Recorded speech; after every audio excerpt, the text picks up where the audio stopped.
Hey runners, we're going to teach you what your shoes can do, tell you about your run form and how you're running, even maybe find some spots that you can improve, work on, and prevent injury with. My name is Steve Gonzo, physical therapist with RunSmart. We're getting ready to launch the Midfoot Project, and if you're watching this video, there's a good chance that the program is about to go up in price. So if you plan on joining us for this 5-week run form bootcamp in a couple weeks, I would recommend signing up today. But what I want to talk about is your shoes. So if you have your shoes nearby, you can pause this, come back to this, but I want you to get them and we're going to flip them over and we're going to start looking at different parts of the shoe and we're going to see how you can actually determine how you run, but also if you're getting injuries on one side or the other, this could be the reason why. So what we're going to do is when I'm looking at my shoe, we're going to flip it over and I want to point out a couple things. Now traditionally what you're looking for is you're going to be looking for wear pattern. So you can see I have a wear pattern here that actually extends right through this rubber all the way out to the front. And you're going to see the back of my shoe. I don't really have a lot of wear on this back corner. Now most runners, when they take a look at the bottom of their shoe,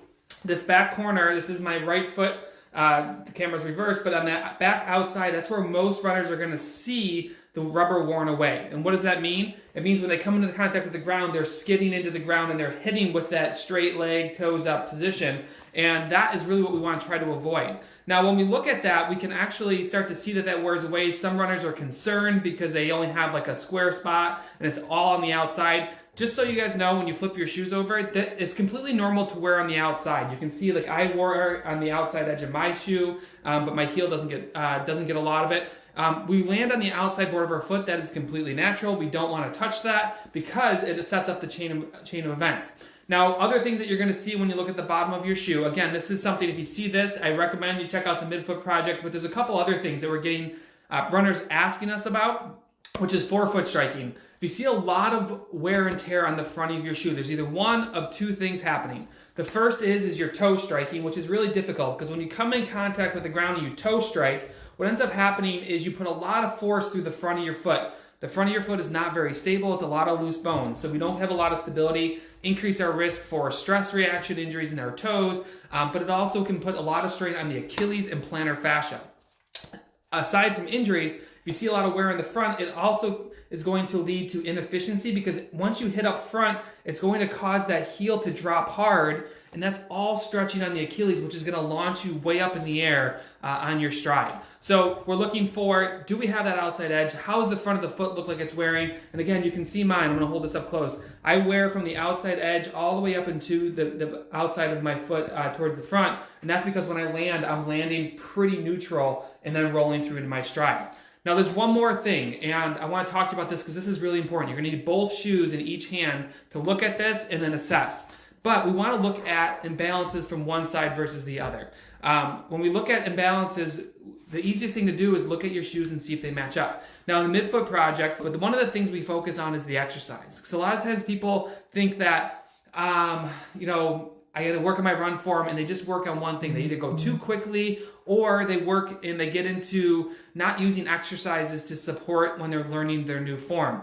So when we look at the bottom of the shoes, if you see a lot of wear and tear that's not similar from right to left, it can mean a lot of different things. We don't care what's causing the excessive wear and tear on one side versus the other. What we really care about is it there? Is it available? What I don't mind seeing, honestly, is if you're a heel striker on both sides and it looks even, great. At least you're even right to left. But if you see like you have wear like this on your right foot, but on your left foot, it's all on your heel. You're not running the same on each side. Or you see a lot of wear and tear in one spot of your shoe, but not the other.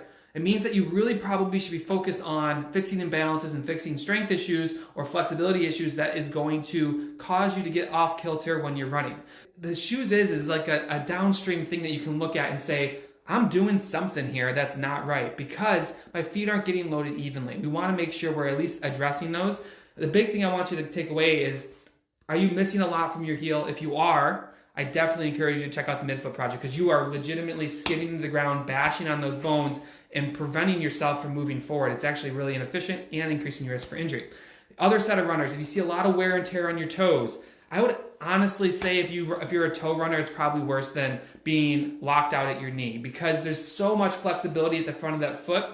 It's not very good for shock absorption in repetitive motions. It's great for single leg jumps and things like that when you're jumping occasionally, but not for you to go out and run and land on your toes all the time. So grab your shoes, take a look. Are you missing a patch from your heel? Are you missing a patch from your toe? Or do you have something like I do, which is right on the outside edge, which is what we want to see when we're looking at run form? The last thing to look at is right versus left. Are they off? Do they look the same? Do they not look the same? And if you feel like you need a little bit of work here and you feel like you're identifying with what I'm talking about, take a look at the link in this post. Midfoot Project only happens once a year. It integrates in your training, does not take a lot of time. We're going to show you exactly what you need to do to improve your run form. So hopefully you guys can join us if you plan on it and get in and save some money before we get started. Let me know if you have any questions in the comments. Thanks, Johnny, for your comment, and I'll talk to you guys soon. Have a great day. Bye.